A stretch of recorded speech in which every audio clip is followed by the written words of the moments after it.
Hello students, मैं doctor Shweta Jamshedpur workers college इतिहास विभाग से।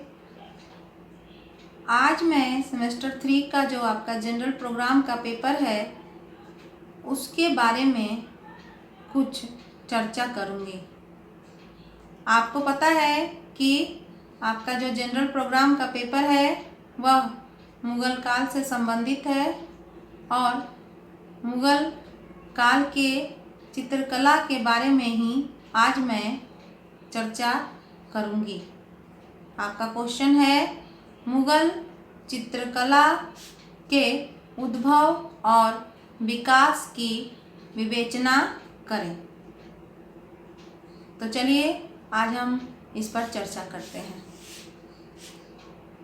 मध्यकालीन भारत के इतिहास में मुग़ल काल चित्रकला के विकास के लिए अत्यंत ही महत्वपूर्ण माना जाता है। अन्य कलाओं की तरह चित्रकला को भी मुग़लों ने काफ़ी बढ़ावा दिया। मुग़ल काल में चित्रकला अपने चरम उत्कर्ष पर थी। मुग़ल काल में बाबर 1526 ईस्वी में उन्होंने भारत में अपना शासन स्थापित किया। बाबर मुग़ल वंश का पहला शासक था। उसका शासनकाल 1526 से 30 ईस्वी तक रहा, यानी कि लगभग 4 वर्षों तक का उसका शासनकाल था। इन 4 वर्षों में बाबर ने मुग़ल चित्रकला में उतनी रुचि नहीं दिखाई थी। इसके बाद हुमायूं गद्दी पर बैठा, परंतु हुमायूं का आधा से ज़्यादा वक्त पलायन में ही बीता था। 1540 ईस्वी से 1555 ईस्वी तक हुमायूं का पलायन काल था, जिसमें ईरान में उसकी मुलाकात 2 चित्रकारों से हुई जिनका नाम मीर सैयद था और समद खान था, जिसे लेकर वह ईरान से भारत आया और अपने दरबार में उन्हें रखा।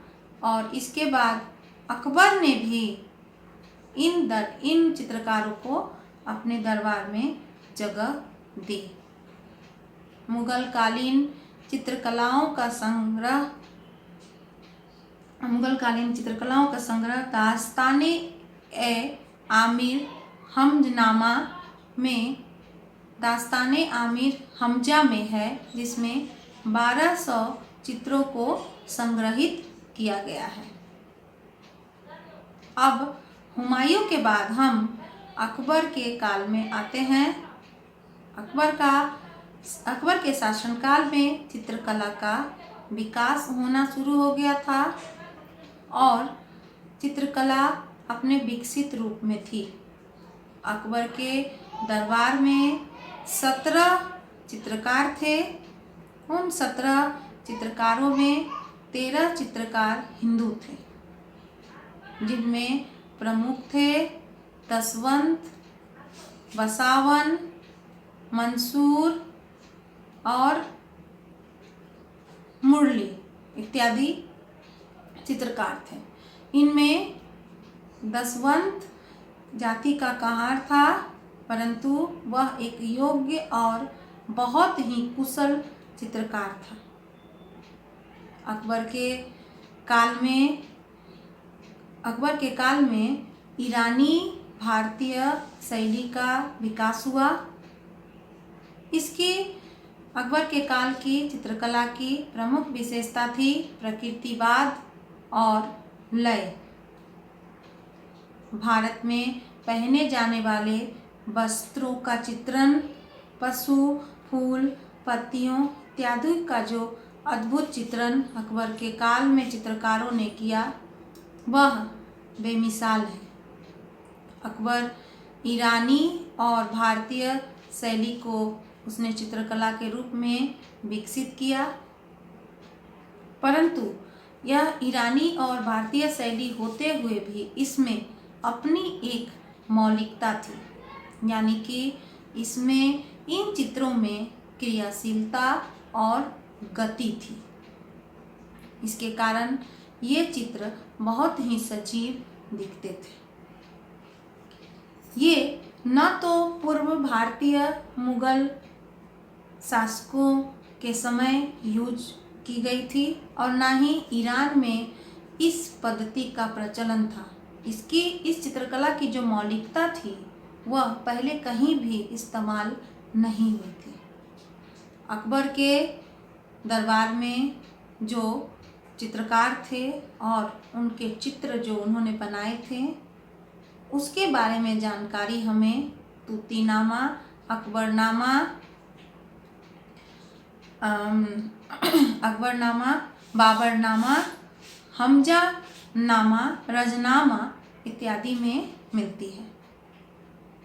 अकबर के बाद जहांगीर का शासनकाल आता है। जहांगीर के शासनकाल को हम मुगल चित्रकला का विकास का चरमोत्कर्ष मानते हैं, क्योंकि जहांगीर के काल में मुगल चित्रकला का जितना अधिक विकास हुआ था उतना अन्य किसी के काल में नहीं हुआ था। जहांगीर ईरानी शैली को बढ़ावा नहीं देना चाहता था, इसलिए इसके काल में एक नई शैली ईरानी शैली का अंत हुआ और नई शैली मुगल भारतीय शैली का विकास हुआ। वह खुद भी व्यक्तिगत रूप से चित्रकारी को काफ़ी पसंद करता था। वह समय समय पर अपनी चित्रशाला में जाता और अपने चित्रकारों को कई सुझाव भी देता था। वह खुद भी चित्रकला का अच्छा पारखी था। उसके जीवन के प्रारंभिक काल में लघु चित्रों का चित्रण किया गया। इसके बाद एकल छवि भी बनाई जाने लगी।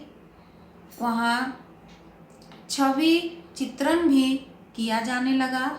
इसके अलावा जहांगीर शिकार के चित्रों, पक्षियों और फूलों के चित्रों को काफ़ी पसंद किया करता था। उस समय पांडुलिपियों के चित्रण का महत्व कम हो गया था और छवि चित्रण को बढ़ावा दिया गया था। जहांगीर के समय के जो कुछ मशहूर चित्रकार थे उनके नाम थे बिशनदास, मनोहर, फारूक बेग, उस्ताद मंसूर, अबुल हसन इत्यादि।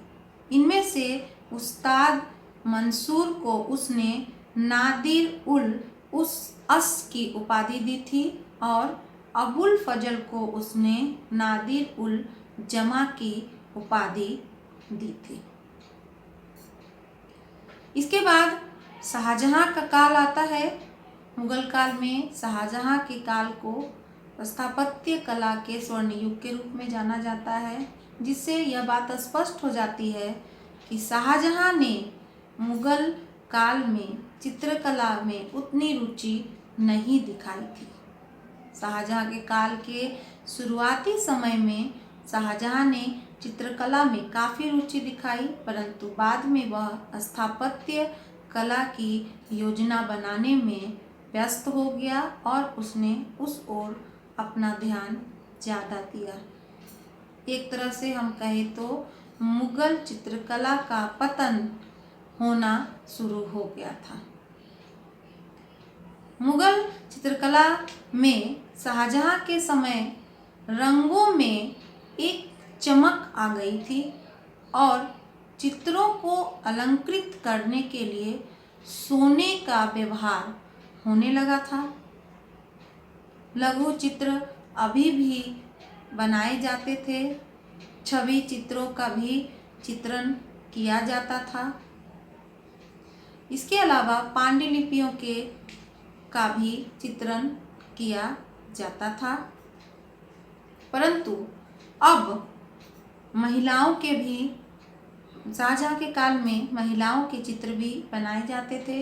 इनमें इस समय पशु और कलाबाजियों के चित्र भी बनाए जाते थे। अब हम आते हैं औरंगजेब के शासनकाल में। औरंगजेब के बारे में विख्यात है कि वह एक कट्टर सुन्नी मुसलमान था।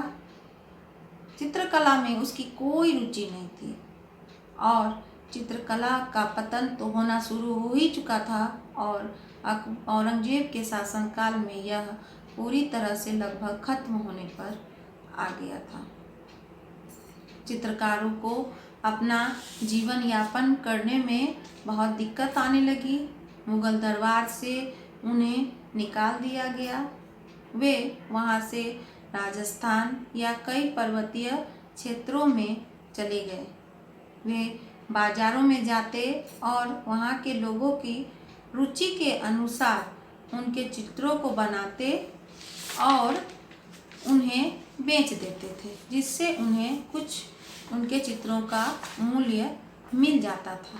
इस तरह जो एक समय दरबार में थे, अब वे बाजार में आ गए थे।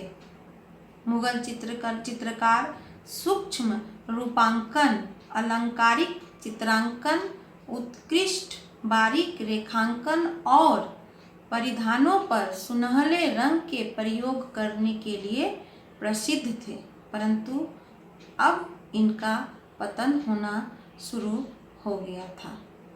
मुगल काल में ही ऐसे चित्रों को भी बनाया जाता था जिसके मुख्य परिशिष्ट के दृश्यों के पीछे के उपदृश्यों को भी दिखाया जाता था। इस प्रकार हम कह सकते हैं कि जिस हुमायूं के शासनकाल में जिसका उद्भव हुआ, यानी जिस चित्रकला का जन्म हुआ, और अकबर के काल में जिस चित्रकला का विकास हुआ, और जहांगीर के काल में जो मुगल कालीन चित्रकला अत्यंत विकसित अवस्था में होकर अपने चरम पर थी, शाहजहां के शासनकाल में उसका पतन होना शुरू हुआ और औरंगजेब के शासनकाल में वह धीरे धीरे पूरी तरह से खत्म होने लगी। 17 से 18वीं शताब्दी के बीच मुगल चित्रकला पूरी तरह से समाप्त हो गई। यद्यपि क्षेत्रीय दरबारों में यह परंपरा जारी रही, परंतु अब मुगल चित्रकला का उतना महत्व नहीं रह गया था। तो चलिए स्टूडेंट्स, आज का ये वीडियो हम यही ख़त्म करते हैं। आशा है आपको ये वीडियो पसंद आया होगा। आगे हम और भी वीडियो अपलोड करते रहेंगे। तब तक के लिए नमस्कार।